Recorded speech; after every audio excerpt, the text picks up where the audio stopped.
Last week, R. Kelly told us he was trying to get out of jail because they were trying to get him. This week, it looked like they might have gotten close. Let's talk about it. They talk about it. They talk about it. They talk about it. They talk about it. They talk about it. Welcome back to She Could Talk the Podcast. I'm your host, Gangalee. Hey, and that's Gangalee on all streaming platforms. If you want to check out my music, look for the glasses, look for the locks. You can find me there. You tell me if I can rap, okay? But over here on She Could Talk the Podcast on YouTube, this is where I react to everything. I react to news, sports, crime, musicians, politicians, YouTubers, TikTokers. If they're talking about it, I'm talking about it, okay? Okay.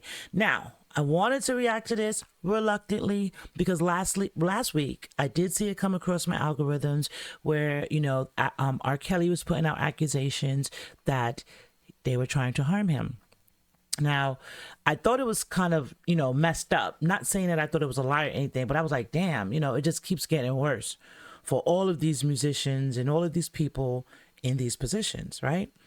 So, but of course, a lot of people was like, good try, R. Kelly. Tory Lanez got harmed, so you're trying to use that for you. That's what they were saying. Some people was like, oh, it's a lie. He's just trying to get sympathy to get his time cut, etc. But who knows? Was that really the case? Because this week, we hear that he was rushed to the hospital.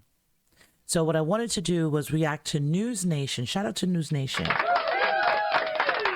I wanted to react to them because they spoke with his lawyer shortly after he was taken to the hospital with whatever happened in prison. So I wanted to react to it and then come back and share a little bit of commentary of my own with you all. So let's get into it.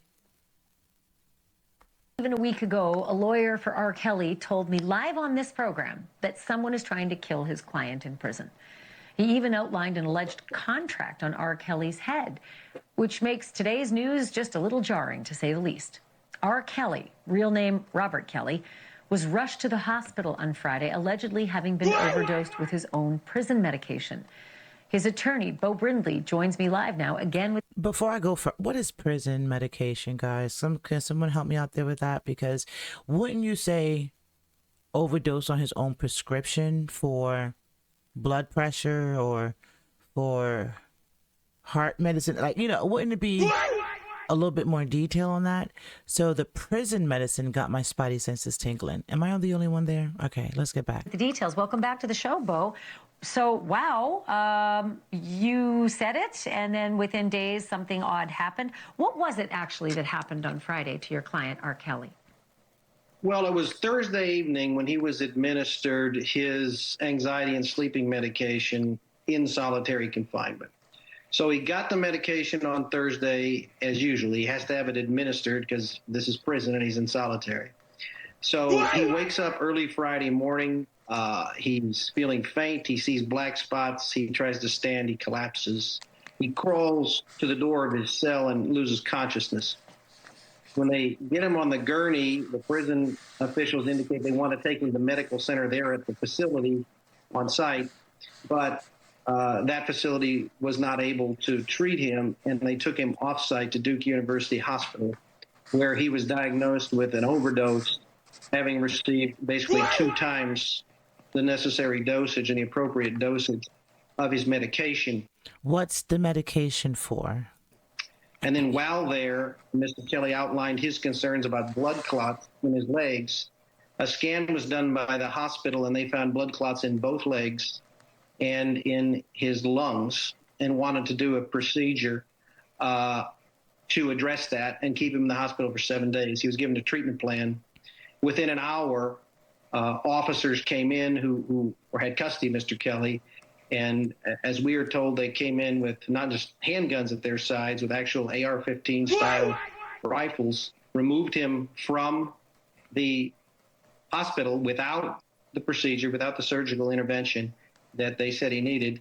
And they returned him to solitary confinement, where he sits today with blood clots in his lungs. Wow. Given what happened last week and all the skepticism that it was met with, even here on this show, I noted your skepticism, I understand. But the prison officials themselves now seem to be removing any doubt that I have that this is real and it's happening in real time. And You heard him, he even said he had doubt. We all had a little doubt that it was some BS and maybe he was trying to get some attention, right? But I saw on X, someone said he's also, mind you, currently fighting for his masters right now, allegedly. And if you don't know what masters is, that is the actual master tape, the originals of your music, right? And they basically say he who owns the masters or she who owns the masters owns everything, right? And you know, depending on what story you listen to, what story you believe, there was a lot of music, you know, contract robbery when it came to him and his music. And he's done a lot of music similar to Michael Jackson, you would say, right? But he's written for Michael Jackson. He's written for, you know, plenty of people. Celine Dion, plenty of people, you know? So they say allegedly he's currently doing that as well. So let's get back into it. skepticism, of course, is because the allegation is that it's the Bureau of Prisons, the federal government, trying to kill your client, which I think a lot of people would meet with healthy skepticism. But I guess my next question would be, given this pattern of facts that you just laid out, do you have doctors and medical professionals at Duke that would be willing to testify that they wanted to treat R. Kelly and that the Bureau of Prisons refused that and took him out at gunpoint? Sources at Duke University Hospital has confirmed for us that Mr. Kelly was there, that Mr. Kelly was forcibly removed, that Mr. Kelly was treated for an overdose, and that there was treatment needed for blood clots. We do have that information. What we are trying to obtain is the medical records that support it.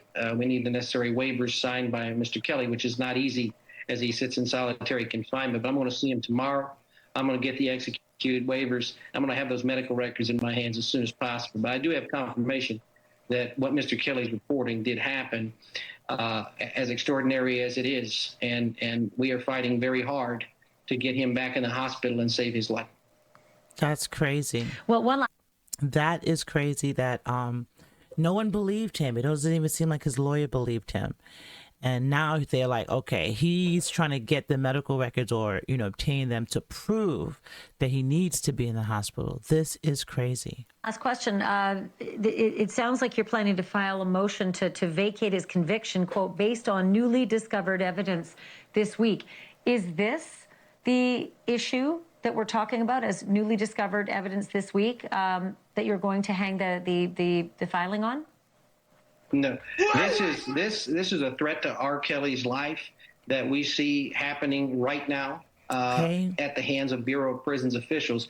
What we believe they are trying to prevent is the exposure of the criminal conduct by U.S. attorneys and Bureau of Prisons officers in the investigation of his federal cases in New York and Chicago. And that is what we intend to expose in our filing this week regarding newly discovered evidence that we believe will vacate Robert Kelly's conviction.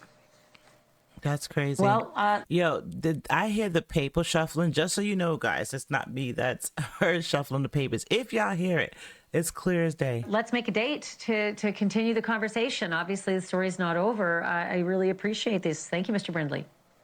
Thank you. I look forward to coming back. It's far from over, and we continue our fight. Thank you. Okay. So that's crazy.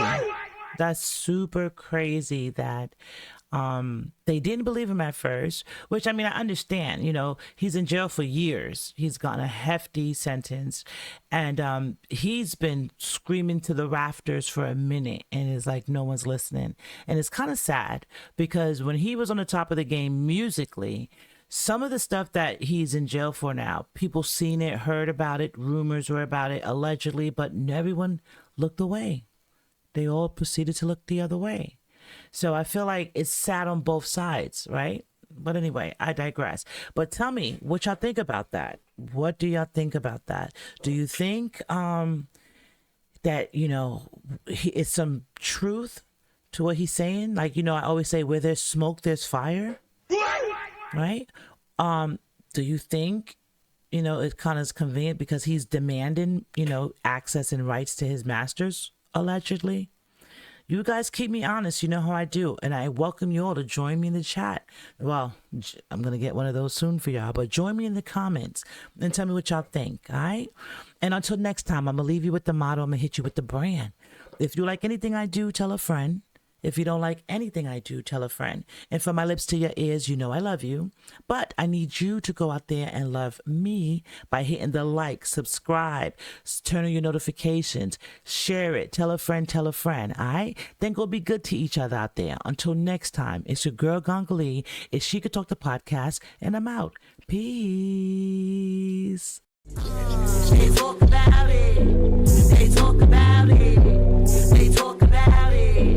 They talk about it. They talk about it. They talk about it.